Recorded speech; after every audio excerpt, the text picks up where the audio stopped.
Hi everyone, and welcome to another week of Ainslee Hooper Chats With. And this week I have Tully Zygier with me. So thank you very much for being on today, Tully. And would you please just introduce yourself and tell everybody what you do? Hi, Ainslee. I'm Tully Zygier. I'm a social worker because I have a Bachelor of Social Work and a Bachelor of Arts from Melbourne University. That's my background. I practiced as a social worker for about 6 years or so, and then decided I needed a change. So I joined VALID, which is the Victorian Advocacy League for Individuals with Disabilities. People with intellectual disabilities 18 and over. So I no longer do advocacy. I no longer practice social work. I actually do the marketing and communication side at VALID, where I update the website. I'm in charge of the content of the website. I do our social media platforms, and I also do our monthly e-newsletter as well. So that's my job. I do that part-time. Mm-hmm. Yeah, wow. Sorry. No, it's just thinking, wow, so many things. Yeah. Wow. And that was part-time, you said? Yes. I just, I don't think having a disability and maintaining my health and mobility, it's too hard to do full-time work for me. Mm-hmm. Yeah. Something interesting that people won't know at home is that you and I have known each other for quite a long time now. I think it would have been about 96 that I met you. It's crazy. I was 16, 17. I was a baby. And oh, wow. And I remember the first time I met you, I think was it at a barbecue? Yes, it was on the Yarra River. Oh my goodness. Dale. Oh. So yeah, for people at home, Tully and I met. We used a thing called Internet Relay Chat back in the day, where basically you'd just get on and chat to it.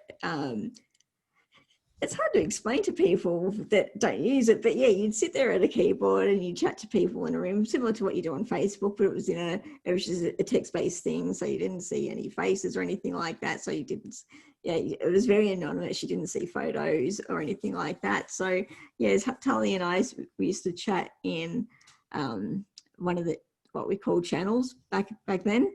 And yeah, we used to have IRC meets, Internet Relay Chat meets, and so yeah, you'd go and you'd meet strangers at either pubs or whatever, and it was when you talk about it, it's such a weird thing to think that we actually used to do it. Just go and meet strangers. I mean, there's internet dating and all that stuff. Like the thing is, I did it.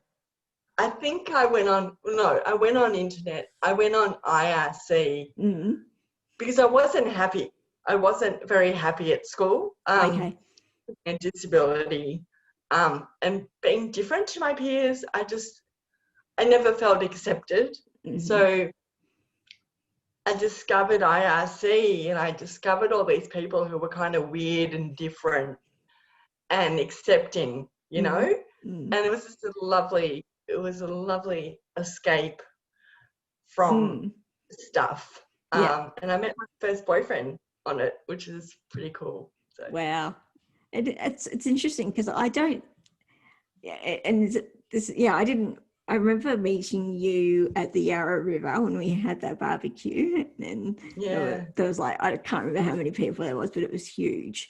I think that barbecue would have been in about 99. Yeah, 1999, I reckon that was.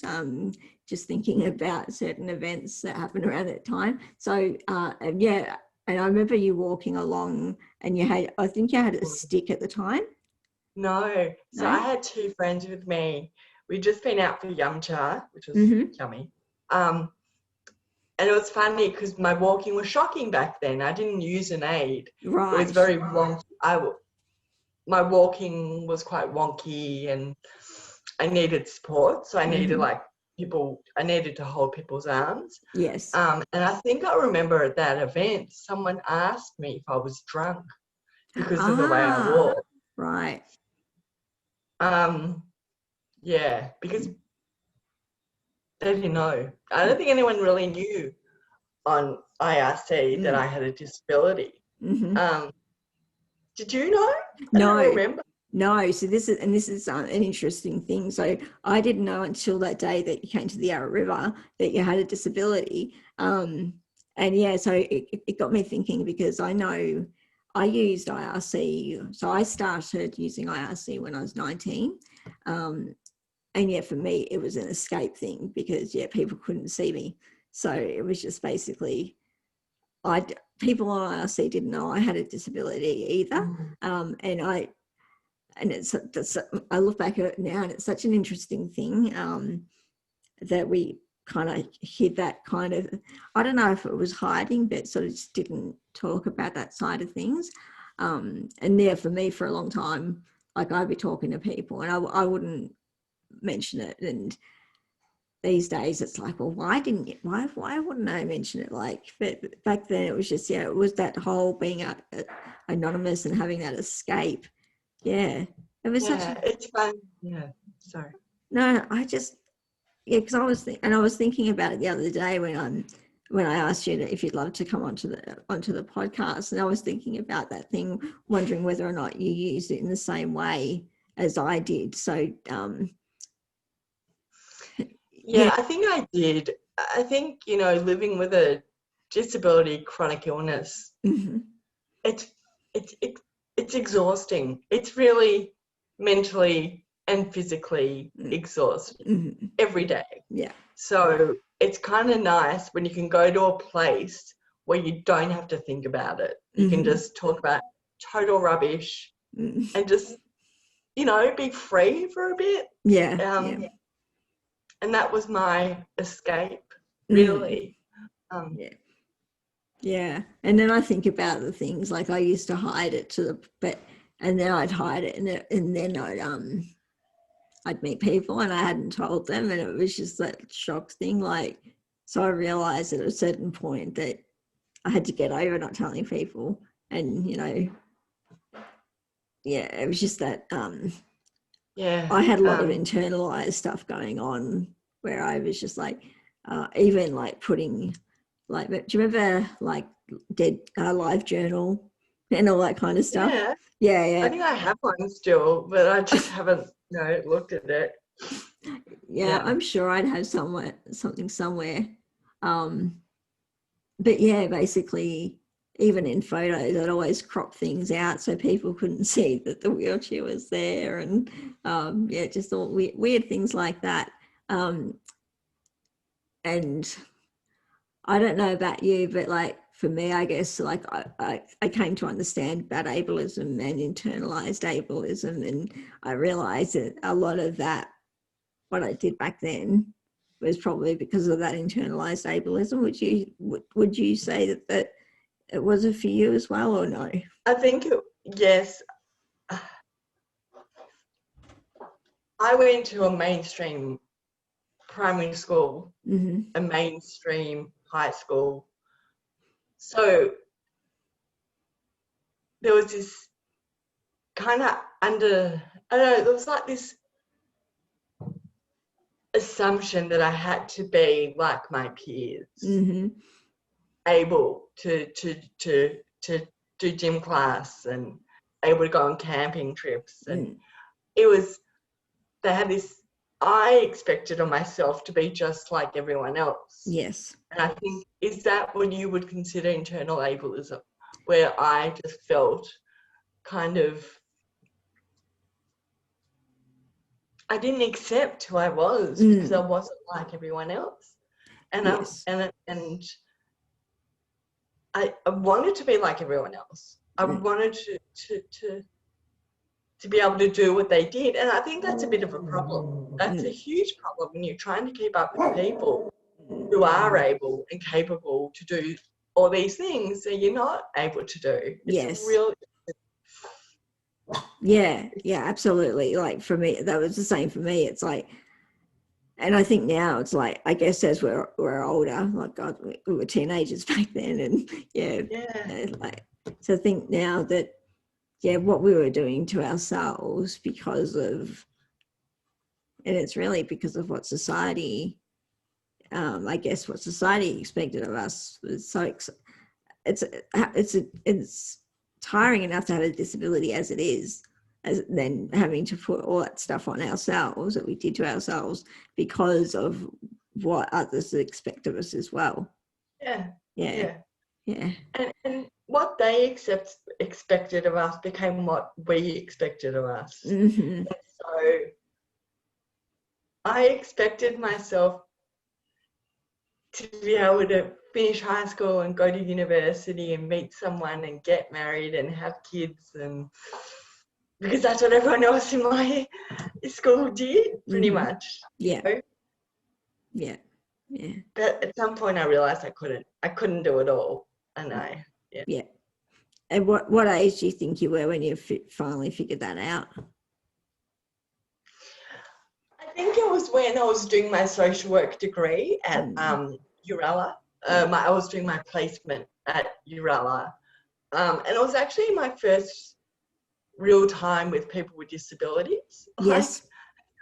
Until then, I did do a peer group thing through the Royal Children's Hospital, but I felt very different to them. I didn't feel like I was a person with a chronic illness, so I don't think it really helped. But when I started my placement at Uralla, I met people with disabilities, physical disabilities, who were intellectually fine. It was, on my level, who were and capable.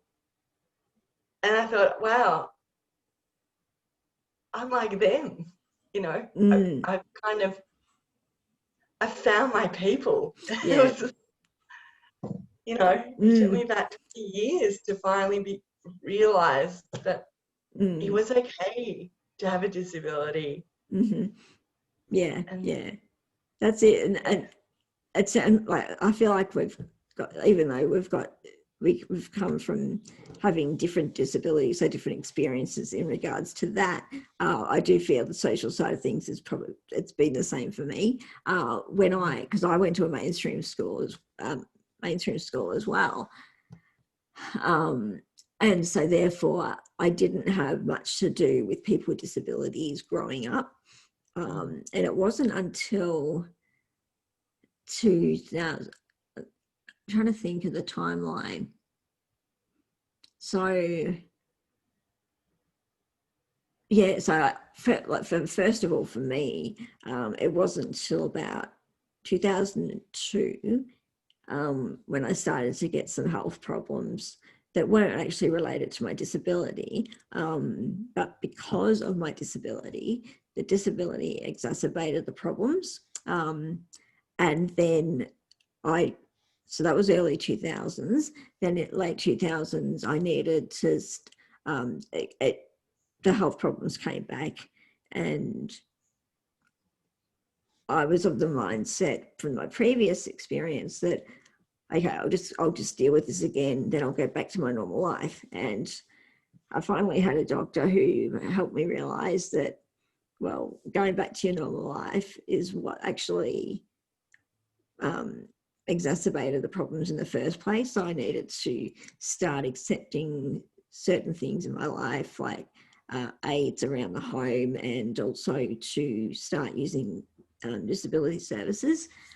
So it wasn't so that was my first foray into, I guess, the disability space. And then just before the NDIS came out, I was involved in a thing called Lead Barwon, and that I remember I met you at a conference when I was doing that. And so that was my first time since school being around people with disabilities. I mean, when I went to a mainstream school, there were people with disabilities there, but I hung around with kids that didn't have a disability, whereas a lot of them hung around, a lot of the people with disabilities hung around with other children with disabilities. So I didn't have that kind of interaction with them until later on in life. So yeah, and then it wasn't until that Lee Barwin where I was like, oh, okay, actually I do have more in common with these people than I thought I did, and that wasn't a bad thing.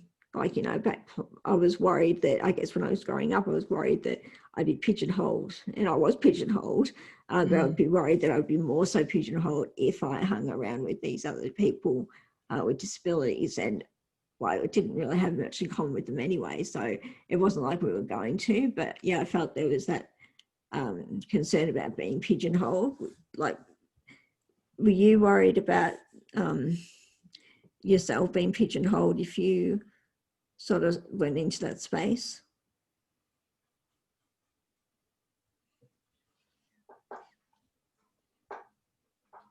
I'm just trying to think. Yeah. Because it's a good question. And I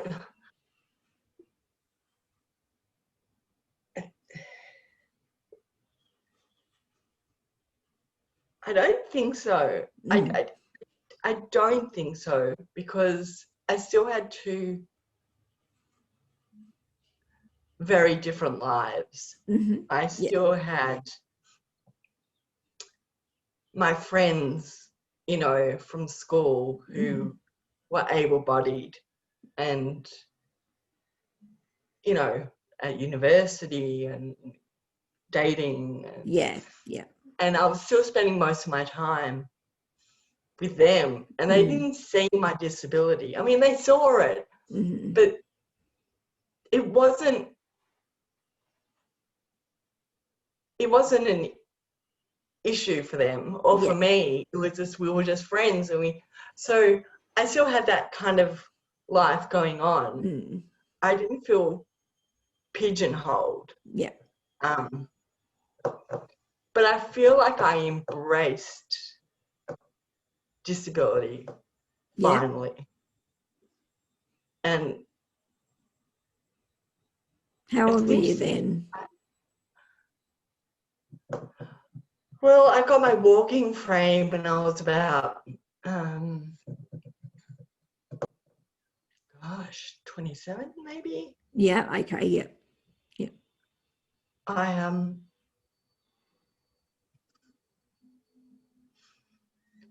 It took me a long time to accept my disability. It took me. I didn't think I had one until my parents started, you know, pointing out that I was using furniture to walk around the house. And, you know, not going out as much or avoiding things because it was too physically challenging for me. But then I had this poignant moment. I think it was in Israel. I go to Israel a lot because I have family there, and there's quite a few people with my condition in Israel. All right. It only affects European Jews. Okay. I don't know if you know that. There's no, it's interesting. It's about 6 of us in Australia. It's a genetic condition carried in the recessive gene called familial dysautonomia. I'm not going to spell it out, but I'll type it for you later if you want. I went to this support group in Israel, and I'm the only one who could speak English. It was very weird. And they got me to sit in the middle of a circle because we were talking about what do we think people think about us? What do you think people are thinking in their head about us? Because my self-esteem was pretty shit. Excuse the language. It's pretty shit. So I just assumed everyone else thought I was shit too. And they just started hurling abuse at me. Part in Hebrew, part in English. And then it felt horrible and yet wonderful at the same time. Being abused? I was finally, sorry? Being abused felt wonderful, or? Just I felt comfortable in for some reason because they're all like me. And when they were saying those horrible things, they didn't really mean it. Okay. It was coming from a place of love and showing me that's all rubbish. That's all in my head. And it was right. It was just this moment where I felt where I belonged, and that finally I have to do something about my disability. Right. Because one of the social workers said to me, "You're having problems walking. What the hell are you doing? You need to do something about it. You just need to do it. You need to get a walking frame. You need to get help." And that was when it all just finally hit me. Wow. It's interesting because I was 27 when my health when I had the second bout of issues with my health, and it was one of my surgeons who said to me, "You're not going home until you get all these supports in place." And I remember him saying that. And then I'd have nurses coming in saying, "Oh, so you're going to get this equipment, that equipment." And I'm like, "No." I said, "No." I said, "I'm going to stay here until I'm better. I'm not going anywhere." and then, yeah, at that point, I've been with my partner for probably nearly 4 years at that point. 2 years at that point. And yeah, he said to me, he goes, why would you not get the stuff? Why would you want to keep coming back here when you could have the stuff in your home that would help you and avoid you having to come back in here? And so it wasn't until that I was just like, yeah, okay. And now it makes total sense. But back then I just was wanting to fight it and think, no, I can get over this and just, push it aside. Because I just wanted to just get back on with my life rather than having accepting that the disability is part of my life and I needed just to do things. Like I even remember having an OT come one day, and then have you got a claw stick? So it's like this long, like the grabbers like you see in the toy, the machines. So one of those. And the OT gave me one. I looked at it and I'm like, "You can take that." She goes, "No, yeah, it's so I don't want it." So for a while there, she left it and she goes, "I'll just see how you go." And I remember it just sat there for like months and months and months. And I didn't use it. And then one time I did use it. I'm like, yeah, okay. I can see that these things actually do help now, and they don't actually take it. They're there to help, and they don't actually mean that I'm any less of a person because I've got these things. So yeah, it's just interesting that we sort of had those kind of realizations around the same age. Yeah. And that someone else had to point it out for us. Yeah. Like we were kind of in denial. Someone brought us back to reality. Did you find that when you first used that claw, that thing, that you were worried that you were deteriorating? Because I freak out when I start using different equipment or when I need different, I feel like I'm getting worse, and that really scares me. Right. For me, I think for me it was like, don't give that thing to me. I can do these things myself. I do not need something like that. So, but then, then when I realized it makes things easier, I was just like, I think I was I felt the same. I wouldn't say about deteriorating, but being more disabled, if that makes any sense. Like, I was worried it was going to make me feel more disabled than I am. And even like, I've one time a partner and I had to go get my wheelchair fixed. And so we went to one of the wheelchair places nearby. And so they took my wheelchair out the back and I just sat on this seat whilst they were fixing the wheelchair. And I remember saying, "Oh, sorry about this." He's like, "What?" And I said, "Oh, having to be here." He goes, "Well, you do realise you're in a wheelchair, right?"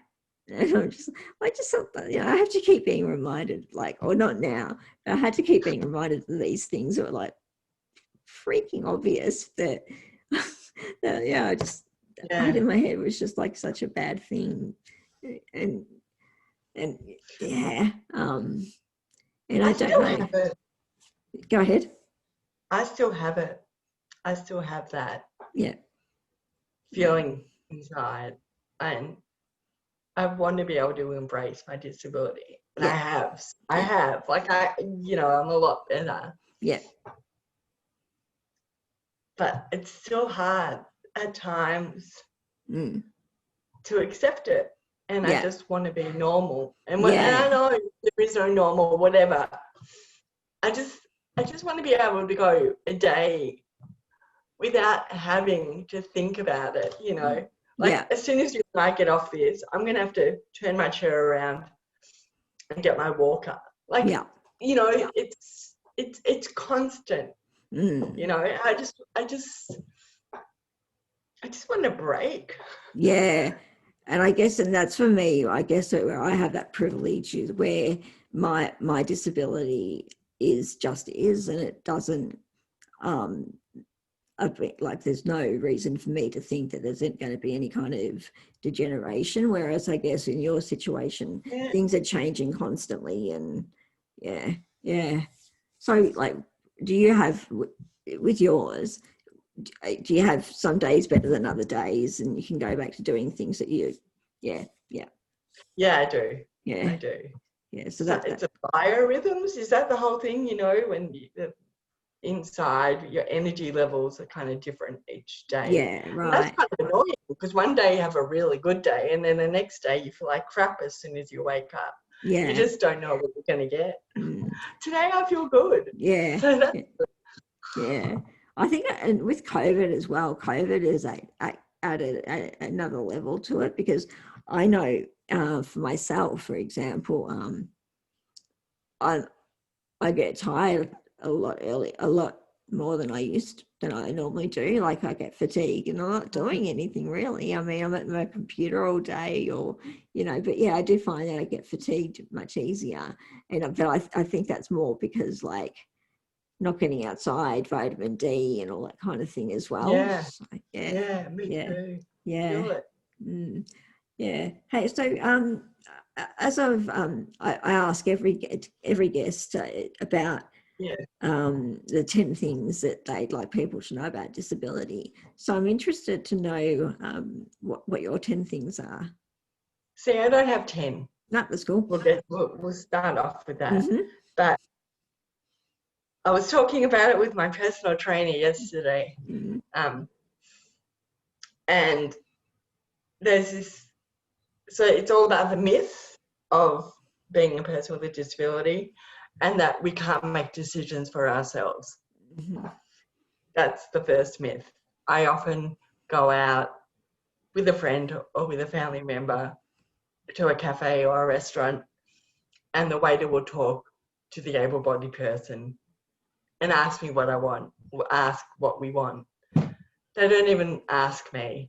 They make this assumption. And it's not all the time, but it's quite a lot. And I can make my own damn decisions and I can order my own coffee. I don't need my friend to do it for me. So we are able to make decisions. Another myth, we are not asexual. We don't lack a sex drive just because we have a disability. We're humans. We want to have sex. It's natural. And I think this is a huge issue, especially for people with intellectual disabilities. It's one of my real concerns because a lot of parents believe that their kids just have no interest and would never want to would never have sex and don't get horny.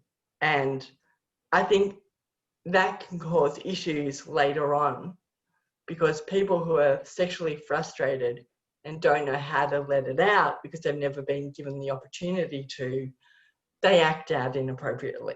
I don't know if you know about this, they'll, masturbate in a park maybe, or sexually assault someone in their home. And it's not because they want to cause pain or do anything wrong, it's because they've never had that chance to explore their sexuality. And I think that's really important. we are sexual beings. Yeah. Yeah. Yeah. I had more and now I've lost them because I was thinking about them. Just 1 second. Yeah, sure. Yeah. Are you going to be editing this, by the way? No. Yeah, I can. I can if needed, but no, it's fine. No. That we're not smart, that's an assumption that's made all the time. That we're not capable of working, we're not capable of living independently, we're not able to have partners, marriage or kids, that it's not a possibility, but we are able to do those things. I think I am able to, have a partner. I haven't. I'm able to have a kid. I haven't. But people assume that I can't. It's a choice at the moment. Yeah. So those are my assumptions and myths. Well, that's interesting because I was reading an article the other day, and it's about a woman in her. It was a feminist article about a woman in her 40s who's single with no children. Yeah. And it was about the being asked, why don't you have children, or the assumptions that that a woman in their 40s should have children, blah blah blah, and how they always get asked about it. And it was interesting because I'm like, I don't get asked. I'm 42. I don't get asked why I don't have children. Yeah. Why don't you ask me? Because and it's not just because of my disability that I don't. There are certain factors in there that have made me not want to, but it's not that I can't. So that's the thing that really, really bugs me about it. It's like, I would like to be asked, but no. Even like I remember like in regards to being asked about things, like going out to when I turned 18, going out, not being carded. No, I didn't get carded, and it wasn't carded till I was like 35. I'm like, how come you're not carding me? Yeah, as if we're not going to sneak in and that kind of thing. So funny. Yeah. Yeah. It's funny because I never get asked that question. I never get the question about, do I want to have kids? Yeah. But I do get this assumption from my parents that I need to be looked after. Right. That I need a partner. I need someone to take care of me. Yeah. Because when they die, and they're going to die. Sorry, that was a bit... At some point, my parents will pass away. Yeah, of course. And they worry about that. Yeah. They worry about me being on my own. My brother passed away as well, and they thought he would be the one who would look after me, but obviously not. Yeah. Yeah. So they assume that I need someone in my life to take care of me. And it really upsets me because I feel that I can look after myself. Yeah. Yeah. I am capable. And if I'm not able to, I have the funding, the NDIS, which has done amazing things for me, that will help me. Yeah. That I'll get people in to help me to do the things that I can't do. Yeah. Yeah. So it's like, and you can be an independent woman and still have those things when you need them. And that doesn't take away your independence. It just means that you maintain your independence. Yeah. Yeah. Yeah. So I want them to know that I am capable of looking after myself. Yeah. Yeah. And being absolutely. on my own. Yeah. It was interesting, like, because you talked about going to Israel. Yeah. I'm interested about like disability and like different cultures.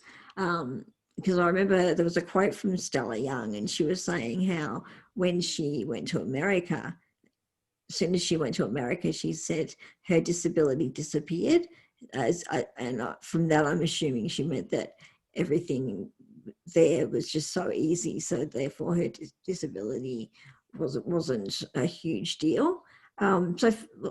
so when you go over to Israel,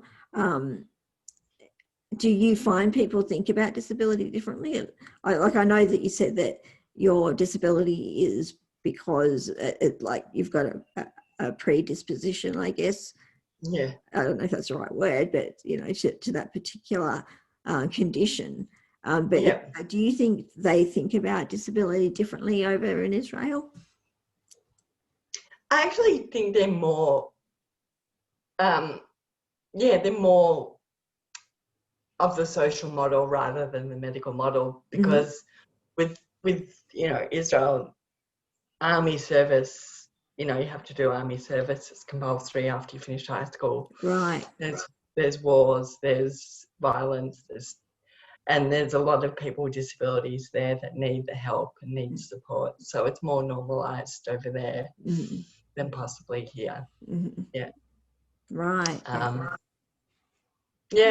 And people are more accepting, I think. I use a scooter when I go to Israel. Okay, yeah. When I go there, I have one here, but I don't really use it much. But when I go to Israel, I rent a scooter, and the access is easy. So it's really, really good. Yeah. See, that's interesting. I mean, you see it on the news or on TV, and I guess in my head, it's all sandy kind of streets. Yeah, well, I wouldn't go on the beach. Actually, I did go on the beach with a scooter. Yeah. Because it's a pathway. I even went to the old city in Jerusalem, which is cobblestones and whatever, on my scooter. Wow. I did it. It was amazing. I remember. Was it amazing? Was it all bumpy? Yes. It was. It'd be nauseating, but with the bump. Yeah. But my friend Dom, he said all the men were checking me out, which I think is rubbish, but whatever. Yeah. Wow. That's amazing. Yeah. Although I got to say, in America, because I've been to New York. Yes. Yeah. They're pretty good there too. Access-wise, their buses are really good. Yeah. Because I rent a scooter when I go there too. I was too scared though to try the subway. That freaks me out. Yeah. But access was pretty good. Cool. Yeah. Wow. And people were friendly. What about so that because you've been to New York and also to Israel, have you been anywhere else? Yeah, I've been to Italy. Yep. I've been to France. I've been to Prague. Prague. I'd love to go. I went. It's so funny. I went when I was like 21. It was my birthday present for my parents, and it was really cold and miserable weather and grey. So I didn't love it, but in retrospect, it's so beautiful. Like, it's a beautiful place to go to. So you should go. Yeah. Wow, because my brother, he's living in America at the moment. But yeah, he's been to Prague, and I think that's probably his most favorite place on earth. That if he could choose to live somewhere, I think he'd live in Prague. I love seeing the photos of the old city, and it looks like such a fairy tale. So I did cut you off because you mentioned Prague and got excited, but where else have you been? Well, I've been to Bali. Yep. A few times. I've been to Singapore and Hong Kong. Yep. My parents like to travel. In 2010, I'd never travelled on my own before. Okay. 2010, I decided to go to New York on my own. And this is the year that a lot was going on with that family. And I went on my own to go to this annual event for people with my condition. And I didn't rent a scooter. I don't know how I did it. It was pretty amazing. Wow. The best experience of my life. Yeah. So that's why I wrote a blog. I started a blog to document that journey of living independently. Yep. Of traveling independently, Mm-hmm. because I wanted to show people that we can do it. Nice. Yeah, I've only ever been to Bali twice, and that was with family when I was like, bad. Access is bad there. yeah, 91 and 93, I think it was.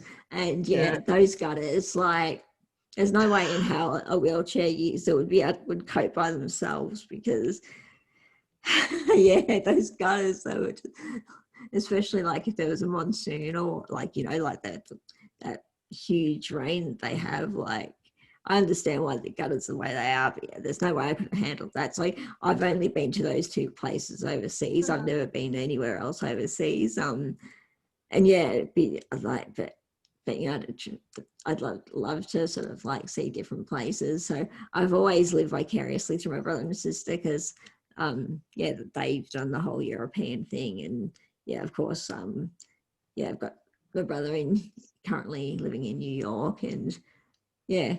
So I always just, I love the photos and all of that. Yeah. So But what's stopping you? Self-confidence. What's stopping you?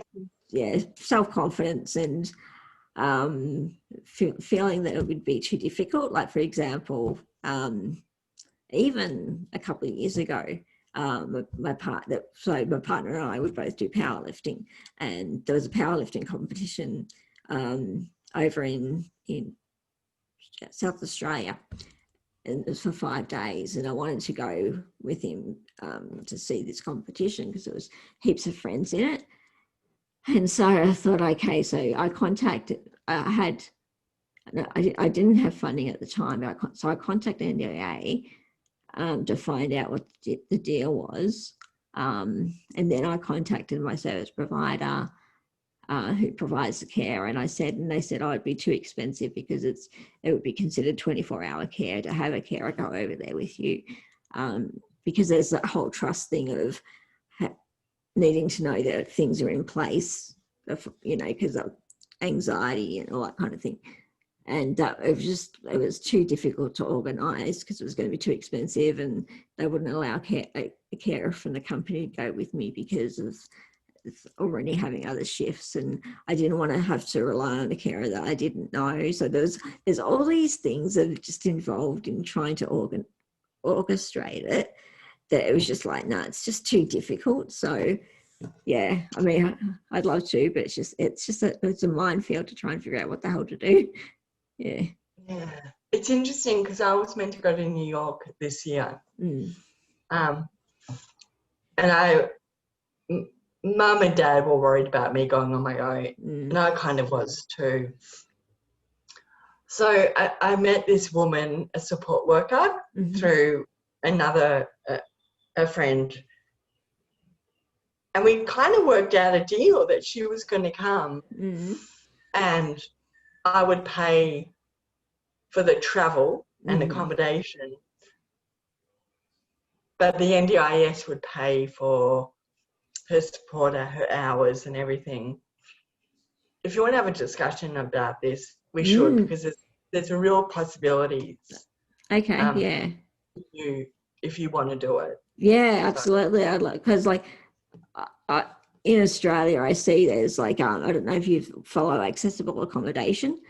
So it's a Facebook page where they've got people with disabilities to actually critique all the accommodation places. So we know that when we want to go on a holiday throughout Australia, this will have this facility, this will have this facility. So that makes it easier. But I didn't know about that at the time when I was trying to organise the South Australian thing. So yeah, absolutely. I'd love to have a chat with you later about that. And and then even we might put something up on socials so people who are in the same situation there might be ways we can also assist them as well. Absolutely.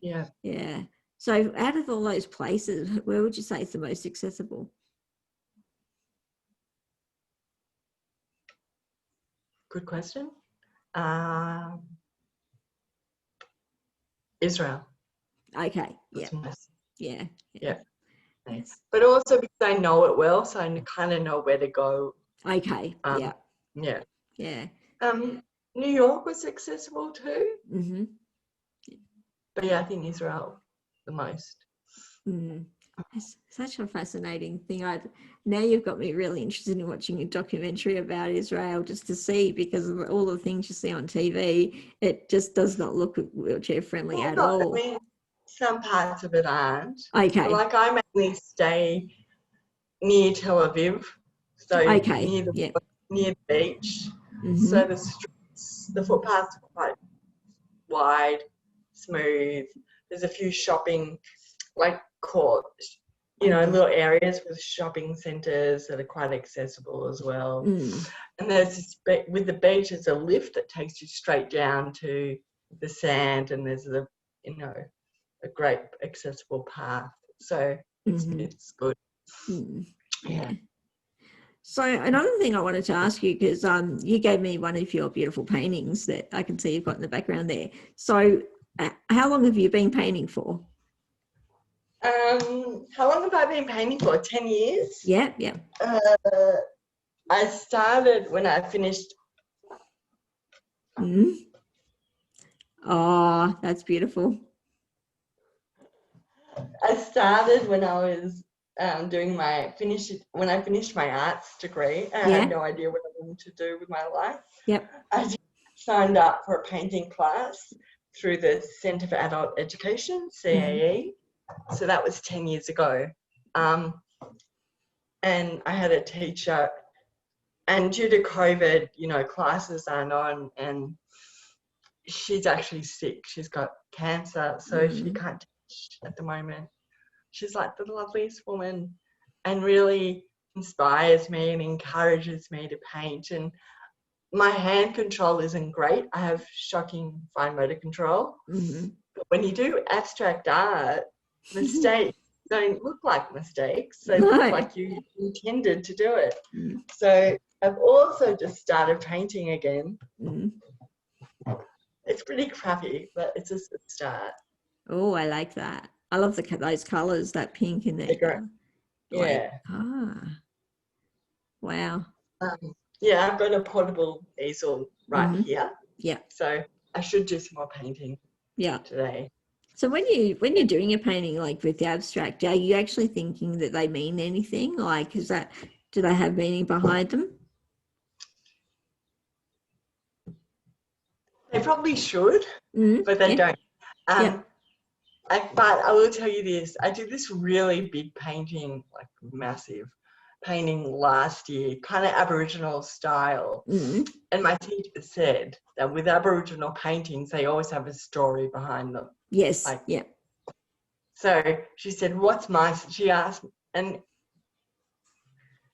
me what my story was. And a couple of years ago when I was driving, I had a car accident. I was driving out of my driveway and it was really steep. And for some reason, I lost control, drove back, hit the gate. And so there's a story behind that painting about the car. And that was the start of me learning how to drive with hand control.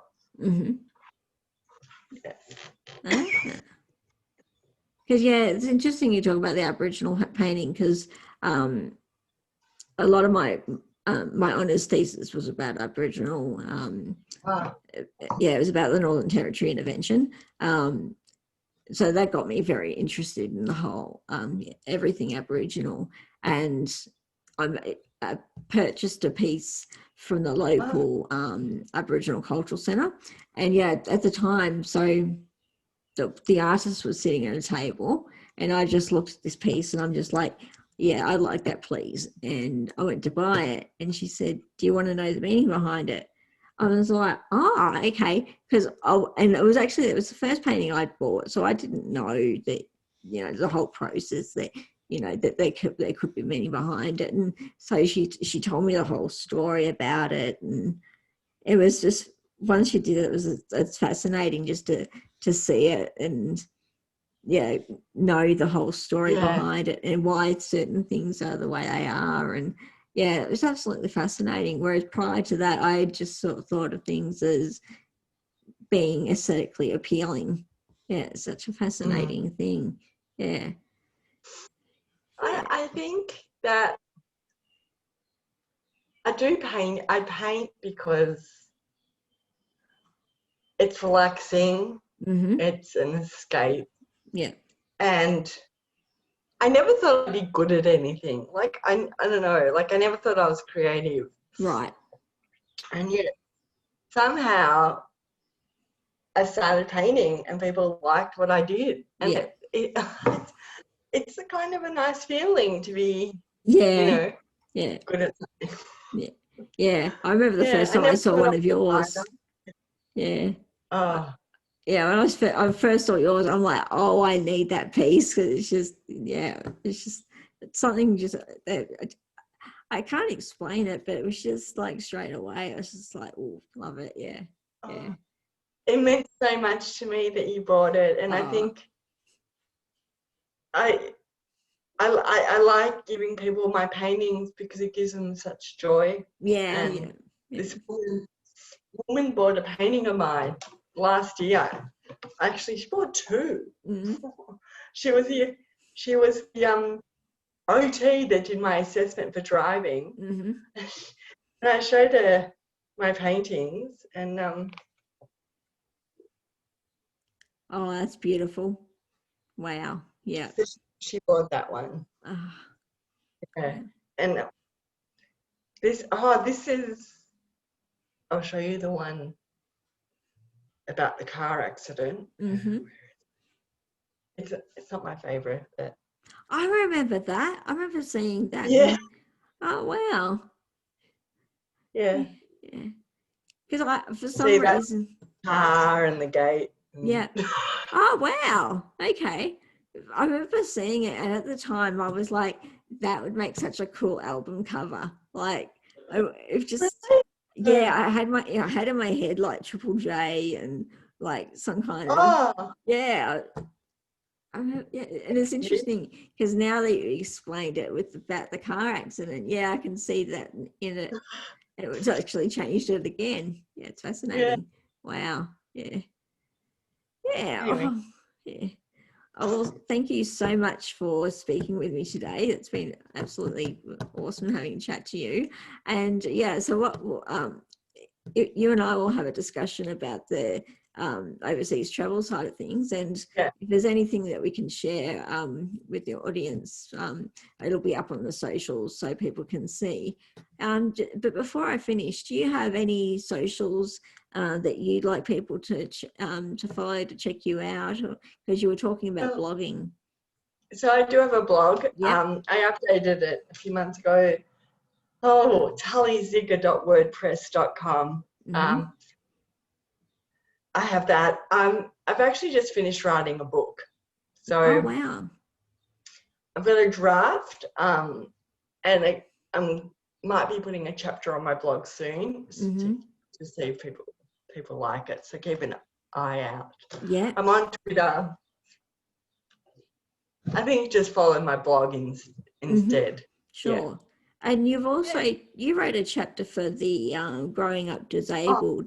Is that right? Growing Up Disabled in Australia. Yes, I wrote a chapter for that. It's about when I got my walking frame. Oh, wow. Fascinating. Yeah.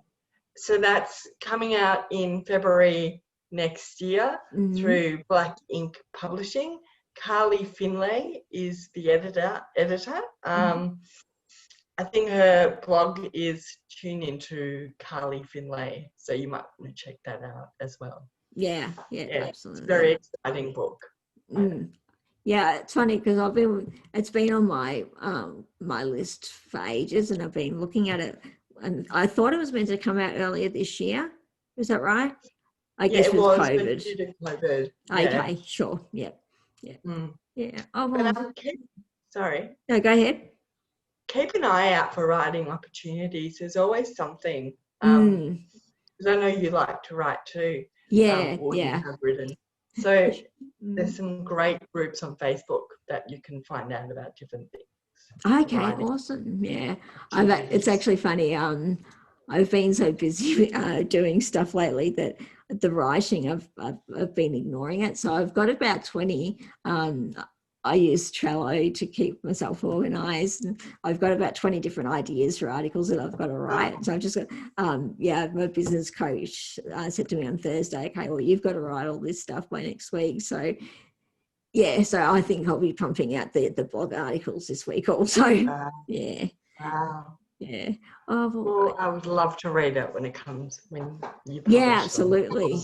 Yeah, absolutely. Well, thank you so much for chatting today. It's been awesome, especially considering how long we've known each other and haven't even really touched on any of this stuff before. So it's been fascinating.